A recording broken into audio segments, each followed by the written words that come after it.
looks like, if I know if he's on, but it looks like it's be Affinity.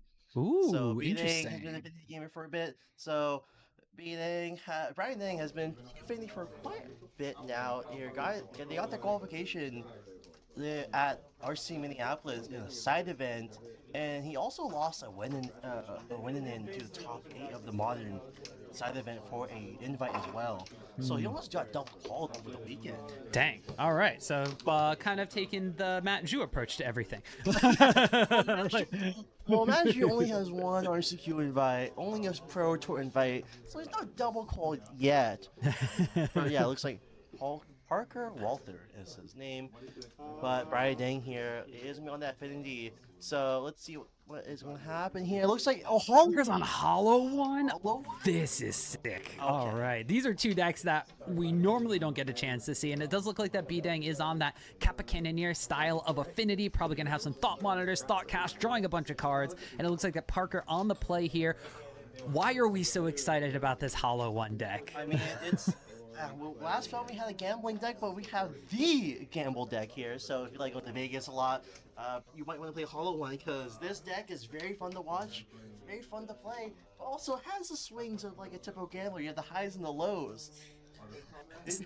So sometimes you wind up goblin luring, discarding some cards, and then just playing 3 Hollow Ones. And other times you are a little bit slower, and maybe you accidentally discard the Hollow Ones. But what kinds of new cards has this deck gotten to make it all of a sudden shoot up in popularity? Well, Mako is one of the biggest one. It is Mako and Faithless Looting has been some of the biggest upgrades to the deck. Where the unban has really helped a lot here. And we're here for the Vengevine version too, so we're Vengevine to Hollow One. We discarded 2 Vengevines turn 1, so a very strong turn 1. All right, I guess Parker should go to the slots then. Like you're saying, Oh, this yeah. is a very good gamble. Double Vengevine being discarded, Hollow One coming out for 0 mana on turn 1. B-Dang hasn't even played a land yet. Oh yeah, and also this is Hollow One with the blue, so we might be smashing the blue for Consign the Memory. I'm not thinking of many blue cards in the deck here, but on Brian's side we have a turn 1 Mox Opal with the Spire of Industry, so I wonder what type of turn we can get out here, because maybe we can respond with our own. Oh, Pithing Needle right away too. I don't know what he named, but I could not quite hear him because unfortunately I was saying the name of the card. oh yeah. So commercially we don't know exactly what Pithing Needle is on. Maybe we should get a scrap paper. So, but let's see what Parker's gonna do here. We play land pass. We're gonna swing for 4. Sorry, land, swing for 4. And then we're gonna play a Mako. So that is one of the biggest upgrades for all of this deck. Marani Mako, very strong and standard and in this Hollow Vine deck here, where you basically discard. Whenever you discard 1 or more cards, you put that many one count on the creature here, which, you know, sometimes you draw this card like 7 cards in 1 turn, and it might be a nice little 80 out of nowhere. Well, Brian Dang here goes back to him, plays Island, and plays Tameo. So Tameo, I think, is a student, where it's one of the best cards from MH3 here, especially with a lot of boards entering on here. Basically, a 1 mana O3, like what? O3 Planeswalker that flips after you draw 3 cards in a turn, which is very easy for Affinity, where the plus gives you -1, -0. Not amazing in this matchup here, but mainly you're using this to get the -7 or the -3, which is a very strong effect here. Yeah, and so while Parker has gotten a lot of big things on the battlefield in the first couple of turns, B-Dang has kind of set up the Affinity deck to do what it wants to do. It has Metalcraft, so that Mox Opal is online, and Tameo is going to start swinging in, potentially making clues. Probably not going to be trying to block that 4/4 Hollow One, but can potentially put a bit of a roadblock on that Marauding Mako. I say. It looks like Stubborn Denial might wind up being one of those cards that Parker has in the deck for the blue splash. Hollow One being just 4 power in and of itself is pretty powerful. Looks like, unfortunately, we did wind up having the camera take a little bit of a hit, so I'm going to just very quickly refresh that one, because Parker was very aggressively playing something on the battlefield there, and it may have just gotten our camera a little too excited. Oh yeah, it looks like it's a Faithless Looting, potentially. Here it looks like we're going to be playing a Metallic Rebuke in response, being able to counter that. So, actually, that's a Faithless Looting. I don't know what that is, but... Oh, Burning Inquiry. Burning Inquiry, there we go. Which is basically almost the same thing. But Yeah, basically. so it looks like we're swinging for 4 again here. Brian going to take it. So we're going to pass and go with a Blood but I think it's a fast land. I don't know what it's called, but let's see what it's named on that. We still can't read it. I'm zooming in like as far as I can. 1 sec. Kyle has gone super close to the screen, just like he's my grandma, and is trying to read what the card is. But it looks like also that was not a burning increase. I'm a little unfamiliar with the card that wound up being cast on Parker's side as well. But now, since we have so many of these artifacts in play, the Affinity deck is going to do what the namesake thing is, and that's cast Kappa Cannoneer through Affinity. Oh, yeah. Kappa Cannoneer getting printed into Modern. Or improvised, technically. Sorry. Yeah, printed into Modern. Very strong card that has basically, you know, kind of was really good in the 8-cast deck in Legacy. Now making its way into Modern here. And next little fun synergy, when you swing with Tamio, you make a clue token, you also trigger Kappa Cannoneer. Jeez. Oh, so I'm at 11. Wait, can we pull a Vengevine? Looks like Brian correcting his life total here is at 11. All right, so we're going to pull up Vengevine. This should be coming back if we get at least 2 things entering the battlefield from the graveyard. Yeah, whenever you cast a spell, if the second creature you cast this turn, you may return. So we're not a double spell here, yeah, for the Vengevine, but maybe get to that point. But looks like we have 1, 2, 3, 4, 5 potentially mana for another. I don't know, not mana, but maybe 5 for a second Kappa Cannoneer for a Brian Ding. But being actually being able to recover, not bad at all. Wait, Cabernet here 5? No, he tapped a clue. Right. I think he had enough. We have somebody floating around the table to see, just in case there's any misrepresentations going on here. Kappa Cannoneer. Is it 5 or 6 mana? 1, 2, 3, 4, 5. Do we have a good token before? Yeah. 1 sec. All right, you can double check with that one. Looks like Bidang is deciding what's going to happen with this Soul Guide Lantern.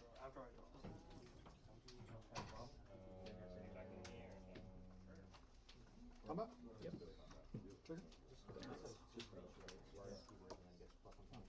Anytime I sacrifice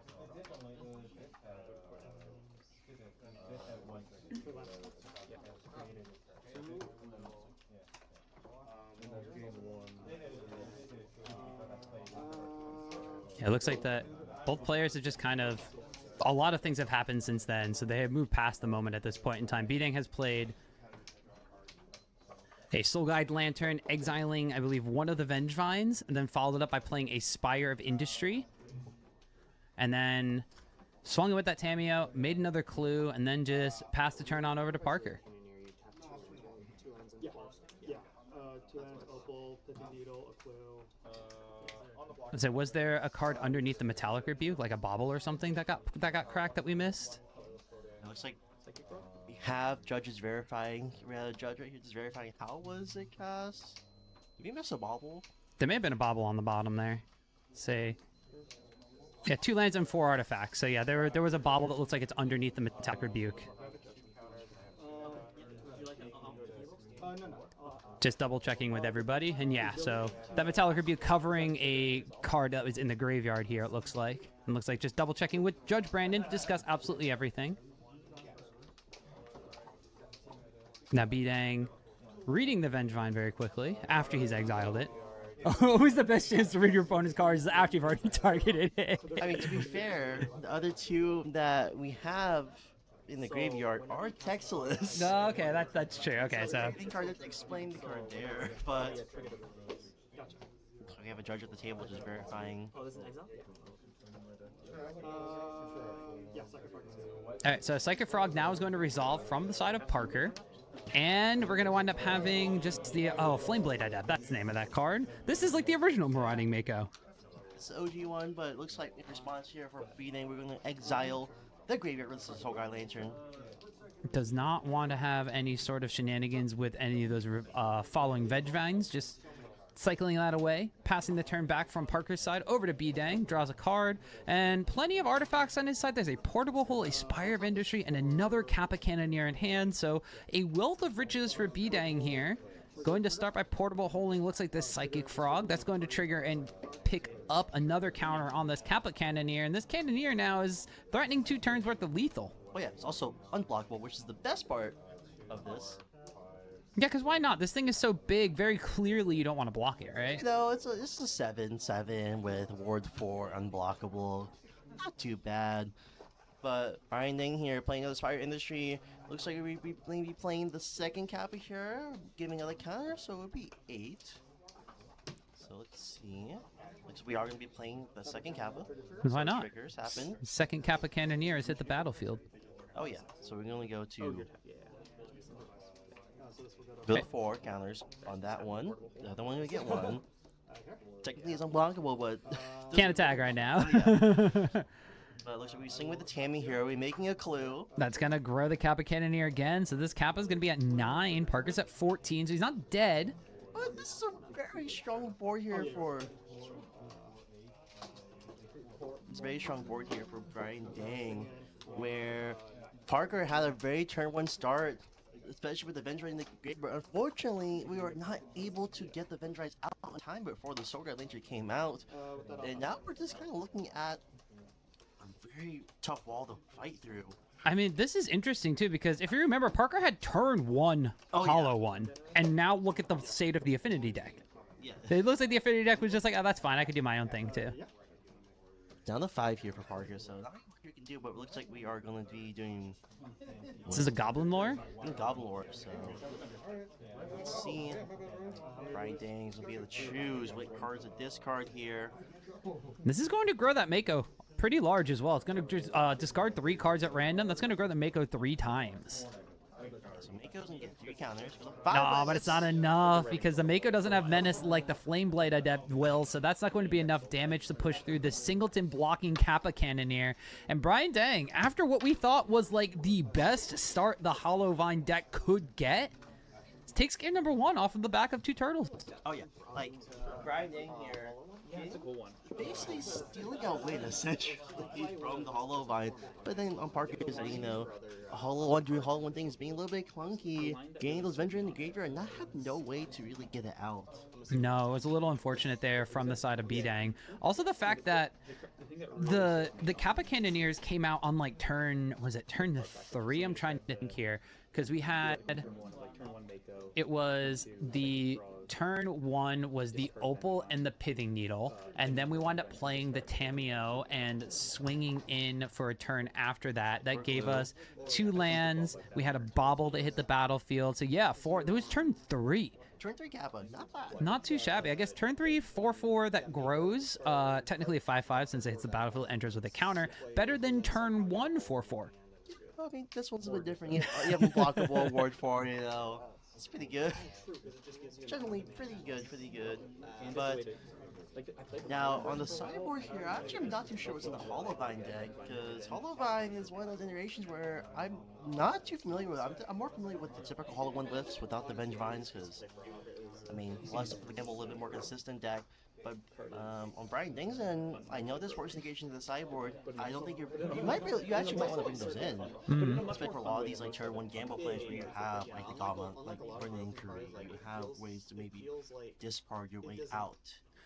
Discard your way into, discard your way into Hollow Ones. And I think more the counter magic within the sideboard here would be very strong, especially when he's not really the beatdown here. He's just kind of just a control deck waiting, sitting around, and not too bad in position where Hollow Vine you might be seeing stuff like Ancient Grudge. That's like pretty much the biggest win from getting the green in the deck to sometimes cast the Vengevine, is the fact that you get like the flashback ability of an Ancient Grudge, so that you're able to deal with a lot of the artifacts that the Affinity deck's putting out. Now obviously, unless you have a ton of mana, you're not going to be able to kill like a Kappa Cannoneer, but if you can get down the Affinity point, that's not the worst. I mean, I also too, I forgot that Parker's in blue, so we're surprised there's some consigned memories in the sideboard here. Good. This is the artifact deck. Yeah, that's true. We have Psychic Frog, we have potential Consigned Memory, maybe even just Stubborn Denial straight up too. Actually, I'm not sure how good Consigned, because from my personal testing, like a lot of other people's opinion as well, that it's like so-so versus like Affinity. Yeah, no, never. Are they just having too many things that too many color dependent things as opposed to colorless things in the deck now? Yeah, I mean, like, Kappa Cannoneer is not even it's colored, it's a blue card, right? So, actually, you might not even want to have consigned this matchup. And so Consigned to Memory looks like the main sideboard card. Another thing that the Hollow One deck could be running is Meltdown. Oh, yeah, Yeah, Meltdown in general is a very powerful sideboard card in Modern right now. Actually was scrounging around on Goldfish, and we found from a Modern challenge about a month ago, it took top 8, with a deck that looks like it's very similar to the one that Parker is running, with a bunch of 4 Psychic Frogs, also some Blazing Root Wallas and stuff. But the deck in and of itself has Consigned to Memories, has Meltdowns in the sideboard, as well as just a couple of interesting things. I don't know if Parker's going to be running a Monument to Endurance like this list was doing, but if he does, that's one way to kind of grind games out, but that's probably what's hitting the sideboard in this matchup. Oh yeah, hopefully Parker though gets a little bit more lucky on this Vengevine, because I don't think there's a better turn one than that. Yeah, I mean, you basically did your namesake thing. You put a Hollowed One onto play in turn number 1, and unfortunately you still wound up losing the game. Yeah. Now, stalling out on not having land number 2 on turn 2 is probably part of that reason as well. So if Parker was able to play that Goblin Lore or something a little bit earlier and just start going through the deck a lot faster, probably would have been a little bit better. Parker's going to start the game off here with a cycled Street Wraith. That's going to put something in the graveyard, and I mean, I see a Psychic Frog. I think I saw a Burning Inquiry. Parker, if you have one of those Hollow Ones, you could wind up just having a repeat at game number 1. Yeah, I mean, as long as the Hollow One does not get discarded on the Burning Inquiry, you would be pretty good, pretty well positioned here. So we're going to go down to 15. I mean, if Binding is a force negation here, it's pretty brutal, actually. Yeah, that'd be basically dealing a fourth of the damage that Brian needs to kill his opponent all on turn number 1, and could potentially just wind up being negated, like you said there. But Biden keeping his cards close to his chest, so we can't wind up seeing what's going on. But Parker, I mean, we'll have to see, is this just going to be turn 1 Burning Inquiry? Is this going to be just throwing down like a Flame Blade Adept? Are we recycling for a land number 2? It looks like Burning Inquiry is going to hit the battlefield. Wow, so actually it is one resolve here, so we're going to be drawing 3 cards here, and then basically both players are going to choose 3 cards out random to discard, so both players will be shuffling their hands, and let's see what let's get discard, because this would be the scariest part for Parker. If all your Hollow Ones gets discarded here, it'd be pretty brutal. So Breeding can choose that pile of 3. Parker chooses that pile of... Oh, the Hollow One hits the graveyard, and the Psychic Frog, and the Consign. It looks like double Tamio and Emery got hit, and we actually know what tournament we're playing now for Parker. Oh, that's brutal. That's that gambling aspect you were talking about from the Hollow One deck. It's the swing. And is there no land number 2 from Parker as well? There's no land, I think, as well, so it looks like... I mean, oh, this is really brutal here. But Brian Dang losing 2 Tamios and the Emery is pretty brutal as well, but we can get the 8th spell out at least and pass. Okay, we drew land. Oh, we had land number 2. We drew land number 3 here from Parker, so Psychic Frog will still hit the battlefield, and that's still a pretty impactful turn number 2 to have from Parker. And now you have a discard outlet to pretty much do whatever you want, like discard this Blazing Root Walla to play for free. The value. But it looks like Brian Dang here is going to be able to draw his card for next turn. This is actually not the worst position now. Oh, is that Deceiving Exarch? Wait, Beating's playing an Exarch? Not Exarch. What's it called? What's the white counterspell? Oh no, I think he has Dispatch in hand. Dispatch. Is it called Dispatch? Dispatch is the one that taps a creature, and if you have Metalcraft, it exiles instead. Oh yeah, it's like basically Path of Exile for Metalcraft, yeah. Yeah, the Dispatch. There we go. Why was I thinking Exarch? Because it has like the Exarchy Mirrodin art on it, so you're just like, yeah. The white Exarch is it gains you life, isn't that right? I think so, yeah. I might be confusing it with Suture Priest. I mean, I should know. I was, you know, this is my heydays of college back in Scars of Mirrodin block. So it looks like Beating here. He bolted in a single Stupor here, so we're playing complete face up on the Spellbound here. It looks like we're going to have a Goblin Lore come out here for Parker. Parker's down to 13 here, probably shocking that Blood Crypt.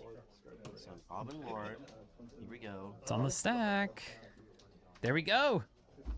All right, lure some more. Ooh, draws a hollow one, draws a root walla. So you want to discard the root walla and not the hollow one. Oh yeah. Maybe we get maybe discard these three at the same time. So let's see, Brian Dang, pick your poison.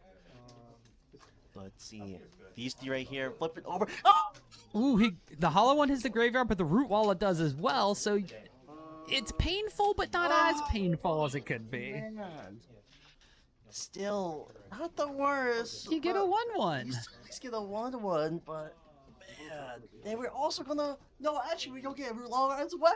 You're gonna metallic rebuke the root walla. That's aggressive. Faithless looting to follow this up. This is gonna make it now, but a bit too late. Attack for 1. Go to 14 here on Brian's side, but man, looks like everything's just going wrong for Parker. Oh man, so discarded 2 of the hollow ones to the discard at random spells. That's not the greatest thing in the world. Did wind up getting that root walla, that winds up getting metallic rebuked, and Bidang now with a dispatch, a thought cast, and is that 2 dispatches? I think it's 2 dispatches. Parker's gonna be really hard pressed to do anything, and a portable hole. All right, so Bidang has answers galore, but okay, Thoughtcast here can potentially find Bidang some action because he needs some. Oh, Kappa Cannoneer. All right, Bidang has the tools to put this game away if Parker doesn't have a way to interact with what's on the battlefield right now. All right, we have 1, 2, 3, 4, 5. We're 1 artifact away from improvising out that Kappa Cannoneer immediately as well. Man, huh? And we just get a Marauding Mako over here from Parker, in addition to a Faithless Looting. So this is going to make the Mako a 3/3. Yeah, I think, what's that, Magevine Lizard? I think it is. Wow. We'll make a trigger, we get counters. And looks like he's going to be dispatching at the end of turn here, so Mako. Yeah. Can't do anything. Parker's face is like, what? I mean, Bidang just basically turned into an Affinity control deck in this sideboard. I mean, yeah, Esper Affinity is... Not Esper, sorry. This is Azorius Affinity is mainly just a control deck. So we're gonna have a Kappa Cannoneer come on out from this. It also be a lead mana for another dispatch. Man. Everything's coming up Bidang. All right. Magebane Lizard hits the battlefield. This might be a couple turns too late, unfortunately. Yeah, Major Lane here being pretty late into the party, but not too bad because whenever they cast a non-creature spell, Magebane Lizard deals damage to that player equal to the number of non-creature spells to cast this turn, and it's going to get dispatched immediately again here by Brian Dang. Yeah, Bidang takes 1 damage for that dispatch, but at this point in time, I don't think you really need too much else here. Bauble. So that's going to grow Kappa Cannoneer. This is a 6-power Kappa Cannoneer. Can't be blocked. Parker, I think the only card in hand is Consigned to Memory. So just kind of has to sit here and wait for Bidang to go through his turn. I mean, it's awkward situation with Consigned Memory. It's like you're not really hitting much of the threats at all in the Affinity deck. Like, you only hit... Yeah, at this point, the Consigned to Memory would have hit the Spellbomb? Is that it? The Spellbomb and the Bauble, and maybe the Opal? I mean, you don't hit much in this. But I think Consigned's like a bit of a trap card, I think. Where we're going to pass on the upkeep and trying to get an extra draw here. We still have the Thoughtcast as well. All right, Bidang left a Faithless Looting, or saw the Faithless Looting on top here from Parker. So Parker's going to draw 2, discard a discard 2. Okay, Hollow One can be cast this turn for 1 mana. But you're just going to have to trade, and Parker's empty-handed at this point. It's not where you want to be in the deck that likes to discard cards. Yeah. This guy might be unblockable a bit, but also we can just bounce with Aether Spellbomb. And then you can't recast this even if you stay alive. Oh, but he's going to artifact anyway for unblockable, and Brian Day going to take down Hollow Vine 2-0. We both got hosts, so very unfortunate games for Parker.